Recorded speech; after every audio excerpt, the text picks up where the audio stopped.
cita-cita jangka pendek dulu.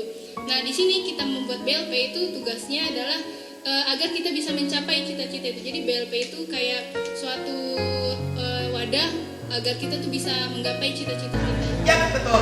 Nah, sebelum kita mencapai kesuksesan di BLP ini, kita harus menentukan cita-cita jangka pendek dan cita-cita jangka panjang. Assalamualaikum warahmatullahi wabarakatuh. Saya Hasri Naila dari 9A. Di sini saya akan menjelaskan tentang visi misi saya.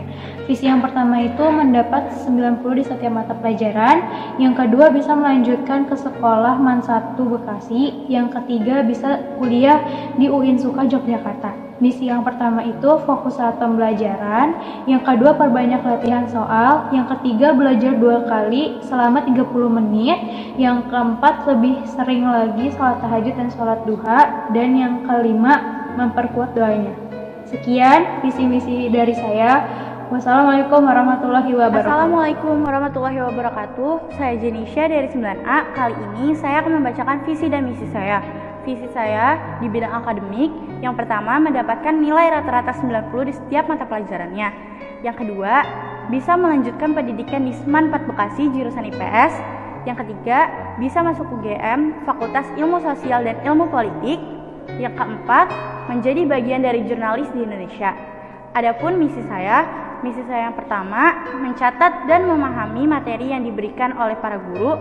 Yang kedua, selalu aktif dalam pembelajaran. Yang ketiga, mengerjakan tugas-tugas secara tepat waktu. Yang keempat, mengerjakan latihan-latihan soal per mata pelajarannya. Yang kelima, di setiap sholat tahajud, saya selalu berdoa semoga saya berhasil mencapai semua impian saya. Terima kasih. Wassalamualaikum warahmatullahi wabarakatuh. Siapa bisa ngasih tahu contoh cita-cita?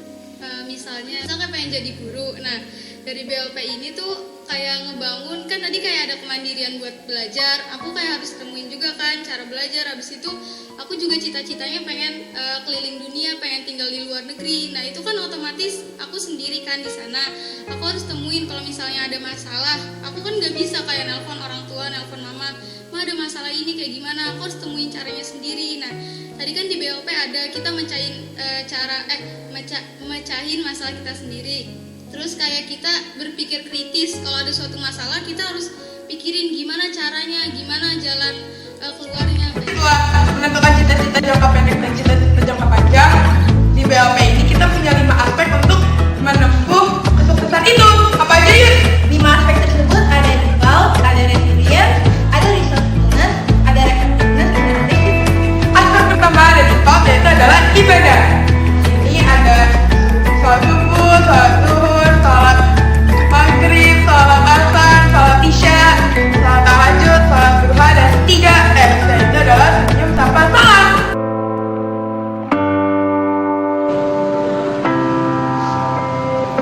Bismillahirrahmanirrahim.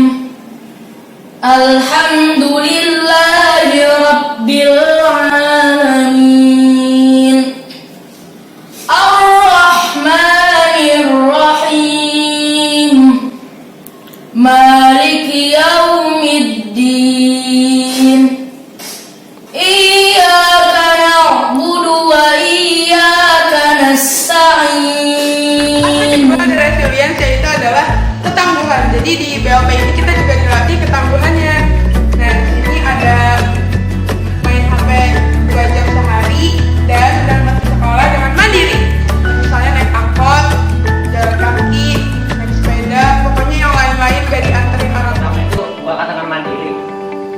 sekolah sini kita diajarkan langkah-langkah mandiri. Contohnya kalau misalnya pagi-pagi itu kita bakal pakai sepeda dari orang tua. Setelah itu kami akan merapikan sepedanya ke tempat sepeda. Yang kedua itu 3S, salam sebelum sapa. Jadi kalau misalnya kita ketemu guru atau siapapun di sini itu kita harus salam sebelum dan sapa.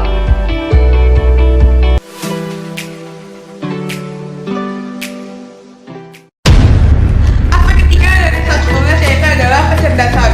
Nah, di sini ada poinnya itu tilawah dan murajaah tahfiz setiap hari.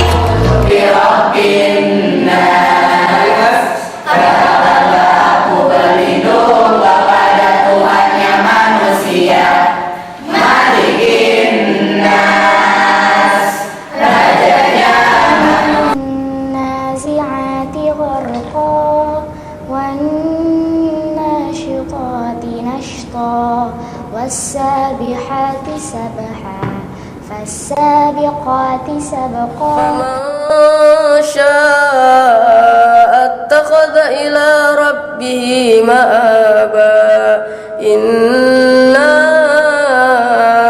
أنذرناكم عذابا قريبا يوم ينظر المرء ما قدمت يداه ويقول الكافر يا ليتني كنت ترابا صدق الله Jadi yang العظيم. keempat ada refleksiveness yang artinya evaluasi diri.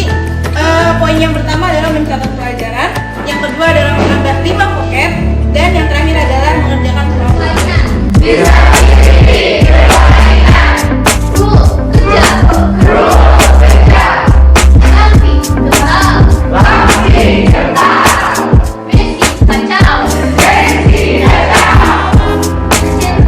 Yang terakhir ada reciprocity yang artinya kemandirian. Jadi poin yang pertama adalah membantu orang, yang kedua adalah membantu orang tua, contohnya kayak berbenah, nyapu, nyuci.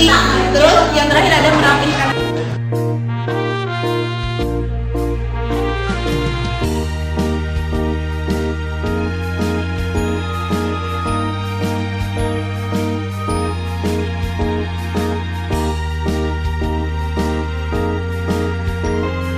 BLP itu sebenarnya kalau kita di SMP itu kan mikirnya wah BLP ini kayak apa sih, ini dipus-pus mulu, BLP mulu, satu. Nah ternyata BLP itu gak terasa pas kita SMA aja.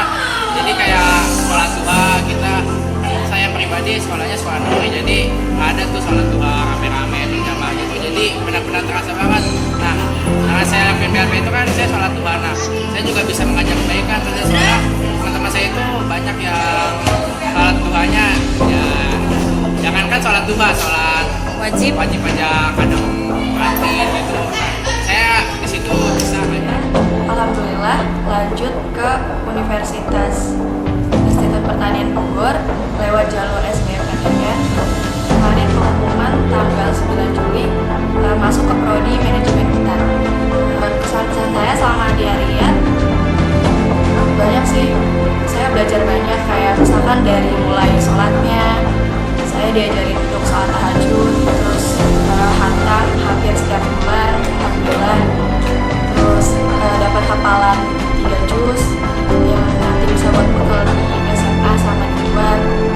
Terus saya juga diajarin gimana caranya belajar dengan maksimal dengan kemampuan yang saya bisa. Kan basic saya di IT ya, kayak misalkan kayak bikin Word atau PPT. Nah di sini saya diajarin gimana sih caranya maksimalin buat hal-hal yang saya suka itu supaya bisa mendukung ke belajar, dan hasilnya ya alhamdulillah sekarang saya bisa dapat nilai. Itu dulu saya masih kayak bolong-bolong, sekarang alhamdulillah udah sholat wajibnya udah jalan semua. Terus yang ketiga itu ada sholat tahajud sama sholat duha. Tadinya saya benar-benar nggak tahu apa itu sholat tahajud dan sholat duha, dan belum pernah melaksanain sama sekali. Dan alhamdulillah sekarang malah kalau ditinggalin itu kayak ninggalin sholat wajib, kayak udah terbiasa alhamdulillah. Terus juga hafalan Qurannya jadi kenal bagaimana cara menghafal Al-Quran, bagaimana cara biar tetap hafalan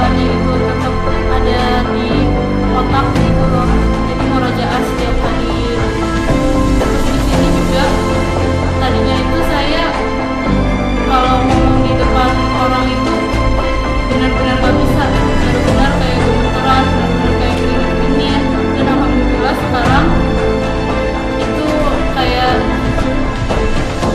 jadi bisa untuk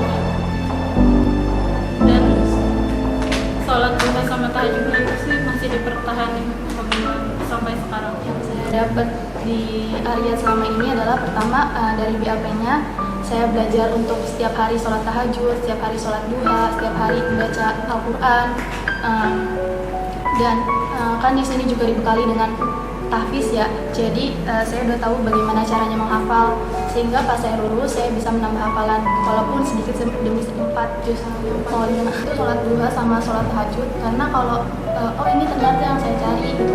Kalau mau sholat duha sebelum kalau mau berangkat tuh kayak ada yang ketinggalan, kayak ada yang bikin gak tenang.